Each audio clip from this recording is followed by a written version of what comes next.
ರೇಣುಕಾಸ್ವಾಮಿ ಕೊಲೆ ಪ್ರಕರಣಕ್ಕೆ ಸಂಬಂಧಪಟ್ಟಂತೆ ಮಹತ್ವದ ಒಂದಷ್ಟು ಮಾಹಿತಿ ಆಚೆ ಬರ್ತಾ ಇದೆ. ತನಿಖೆ ವೇಳೆಯಲ್ಲಿ ದರ್ಶನ್ ಆರೋಪಿ ದರ್ಶನ್ ಯಾವ ಸಿಮ್ ಬಳಸ್ತಾ ಇದ್ದದ್ದು ಎನ್ನುವ ಸೀಕ್ರೆಟ್ ಇದೀಗ ರಿವೀಲ್ ಆಗಿದೆ. ಸಿಮ್ಮನ್ನು ಯೂಶುವಲ್ ಆಗಿ ಅವ್ರ ಹೆಸರಲ್ಲಿ ತೊಗೊಳ್ಬೇಕು, ಅವರು ಅದನ್ನು ಬಳಸಬೇಕಾಗತ್ತೆ. ಆದರೆ ಇಲ್ಲಿ ಆಗಿರತಕ್ಕಂಥದ್ದೇ ಬೇರೊಬ್ಬರ ಹೆಸರಲ್ಲಿ ಸಿಮ್ಮನ್ನು ಕೊಂಡುಕೊಂಡು ಅದನ್ನು ಬಳಸ್ತಾ ಇದ್ದದ್ದು ದರ್ಶನ್ ಅಂತ ಮಾಹಿತಿ ಆಚೆ ಬಂದಿದೆ ಇದೀಗ. ಅಂದರೆ ದರ್ಶನ್ ಹೆಸರಲ್ಲಿ ಸಿಮ್ ಇರಲಿಲ್ಲ.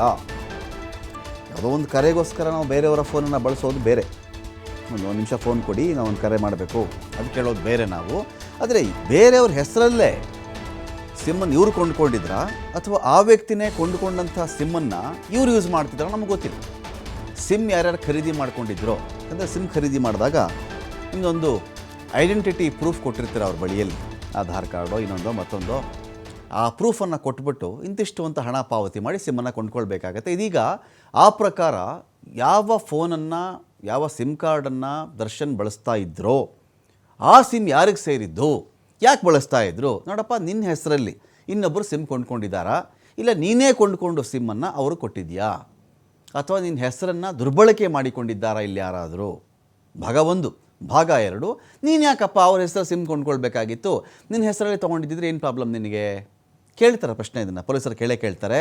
ನಟ ದರ್ಶನ್ ಮಾತ್ರ ಅಲ್ಲ, ಪವಿತ್ರ ಗೌಡ, ಪ್ರದೋಷ್, ಕಾರ್ತಿಕ್ ಇವರೆಲ್ಲರೂ ಕೂಡ ಇದೇ ಕೆಲಸ ಮಾಡಿರೋದು ಅಂತ ಗೊತ್ತಾಗ್ತಾ ಇದೆ. ಕೇಶವಮೂರ್ತಿ, ನಿಖಿಲ್ ನಾಯಕ್ ಕೂಡ ಇನ್ನೊಬ್ಬರ ಸಿಮ್ಮನ್ನು ಬಳಸ್ತಾ ಇದ್ರು ಅಂತ. ಇಲ್ಲಿ ಕೊಂಡುಕೊಂಡಿದ್ಯಾರು, ಬಳಸ್ತಾ ಇದ್ದದ್ದು ಯಾರು?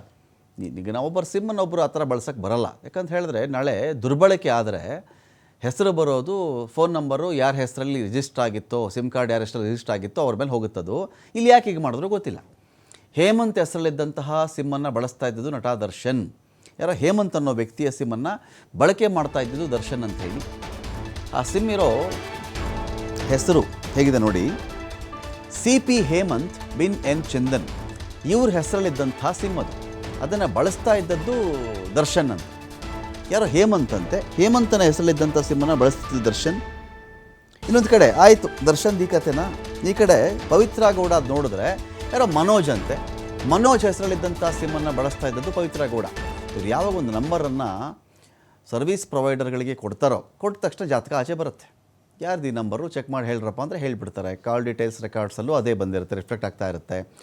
ಸೊ ಹಾಗಾಗಿ ಇಲ್ಲಿ ಏನಾಗುತ್ತೆ, ಪವಿತ್ರ ಗೌಡ ಯಾರೋ ಮನೋಜ್ ಹೆಸರಲ್ಲಿದ್ದಂಥ ಸಿಮ್ಮನ್ನು ಬಳಸ್ತಾ ಇದ್ದದ್ದು ಅಂತ, ಹೇಮಂತ್ ಹೆಸರಲ್ಲಿದ್ದಂಥ ಸಿಮ್ಮನ್ನು ಬಳಸ್ತಾ ಇದ್ದದ್ದು ಆರೋಪಿ ನಂದೀಶ್ ಅಂತ, ಖಾಸಗಿ ಕಂಪನಿ ಸೀನಿಯರ್ ಮ್ಯಾನೇಜರ್ ಹೆಸರಿನ ಸಿಮ್ಮನ್ನು ಪ್ರದೋಷ್ ಬಳಸ್ತಾ ಇದ್ದದ್ದು, ವೇಲು ಎಂಬಾತನ ಹೆಸರಲ್ಲಿ ಇದ್ದಂಥ ಸಿಮ್ಮನ್ನು ಕಾರ್ತಿಕ್ ಬಳಕೆ ಮಾಡ್ತಾ ಇದ್ದದ್ದು ಅಂತ, ಪ್ರಜ್ಞಾ ಹೆಸರಲ್ಲಿದ್ದಂಥ ಸಿಮ್ಮನ್ನು ಯೂಸ್ ಮಾಡ್ತಾ ಇದ್ದದ್ದು ಕೇಶವಮೂರ್ತಿ, ಗೀತಾ ಹೆಸರಲ್ಲಿದ್ದಂಥ ಸಿಮ್ಮನ್ನು ಬಳಸಿರೋದು ನಿಖಿಲ್ ನಾಯಕ್. ಸದ್ಯ ಸಿಮ್ ಮಾಲೀಕರು ಯಾರ್ಯಾರಿದ್ದೀರೋ ಬನ್ರಪ್ಪ ಅಂತ ಕರೀತಾರೆ. ಇವೆಲ್ಲ ಅದೇನೋ ನಿಮ್ಮದು ಅಡ್ರೆಸ್ ಪ್ರೂಫ್, ID ಪ್ರೂಫ್ ಎಲ್ಲ ಕೊಟ್ಟಿದ್ದೀರಲ್ರಪ್ಪ, ಬನ್ನಿ ಕೂತ್ಕೊಳ್ಳಿ. ನೀವು ಯಾವಾಗಿಂದ ಇದನ್ನು ಬಳಸ್ತಾ ಇಲ್ಲ, ಯಾಕೆ ಬಳಸ್ತಾ ಇಲ್ಲ ಅಂತ. ಯಾವಾಗಿಂದ ಬಳಸ್ತಾ ಇಲ್ಲ ಒಂದು, ಯಾಕೆ ಬಳಸ್ತಾ ಇಲ್ಲ ಒಂದು. ತಾವು ಕೊಂಡುಕೊಂಡು ಬಳಸ್ತೇ ಇದ್ದರೆ ಬೇರೆ ವಿಚಾರ. ತಾವು ಕೊಂಡುಕೊಂಡು ಇನ್ನೊಬ್ಬರಿಗೆ ಸಿಮ್ ಕೊಡೋದಿದೆಯಲ್ಲ, ಅದು ಅಪರಾಧ ಆಗುತ್ತದು.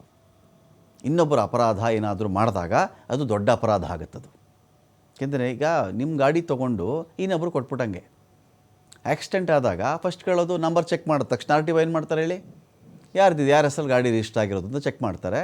ಇವರ ಮಾಲೀಕರು ಬಾಪ ಅಂತಾರೆ, ನನಗೆ ಗೊತ್ತಿಲ್ಲ ಹಾಗೆ ಹೀಗೆ ಅಂತ. ಆದರೆ ಯಾಕೆ ಕೊಟ್ಟಿದ್ದೆ ಅಂತ ಹೇಳಿದ್ರೆ ನೀನು ಯಾಕೆ ಕೊಟ್ಟಿದ್ದೆ ಅಂತ ಹೇಳಬೇಕು.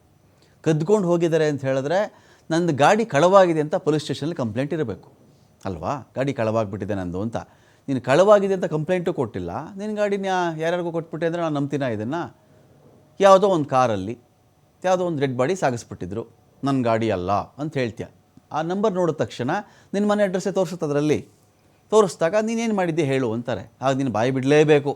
ಗಾಡಿ ಕಳ್ತನ ಆಗಿತ್ತಾ, ನೀನು ಯಾರಿಗಾದ್ರೂ ಕೊಟ್ಟಿದ್ಯಾ, ಅಥವಾ ನೀನೇ ಬಾಡಿ ಸಾಗ್ಸೋಕ್ಕೆ ಹೆಲ್ಪ್ ಮಾಡಿದ್ಯಾ, ನೀನು ಗಾಡಿ ಓಡಿಸಿದ್ಯಾ ಹೇಳಬೇಕು. ಅದೇ ಥರನೇ ಸಿಮ್ಮು, ಒಬ್ಬರ ಹೆಸರಲ್ಲಿ ತೊಗೊಂಡಂಥ ಸಿಮ್ಮನ್ನು ಇನ್ನೊಬ್ಬರಿಗೆ ಆ ಥರ ಕೊಡೋಕ್ಕೆ ಬರಲ್ಲ, ಕೊಡಬಾರದು. ಏನೋ ಕೊಟ್ರಾ, 1 ಕರೆ 2 ಕರೆ ಓಕೆ, ಏನೋ ಅರ್ಜೆಂಟು ಎಮರ್ಜೆನ್ಸಿ ಅಂದಾಗ ಅವ್ರ ಮಾತಲ್ಲಿ ನಿಮ್ಗೆ ಗೊತ್ತಾಗುತ್ತೆ, ಪಕ್ಕದಲ್ಲಿದ್ದಾಗ 1 ಕರೆ ಅಂತ ನೀವು ಕೊಡಬಹುದು. ಆದರೆ ಖರೀದಿನೇ ಮಾಡಿ ಅವ್ರಿಗೆ ಕೊಟ್ಬಿಟ್ರೆ ನೀವು ಹೇಗಿದು ಅಂಥೇಳಿ ಇದೀಗ ಪೊಲೀಸರು ವಿಚಾರಣೆಯನ್ನು ಶುರು ಮಾಡ್ಕೊಂಡಿದ್ದಾರೆ.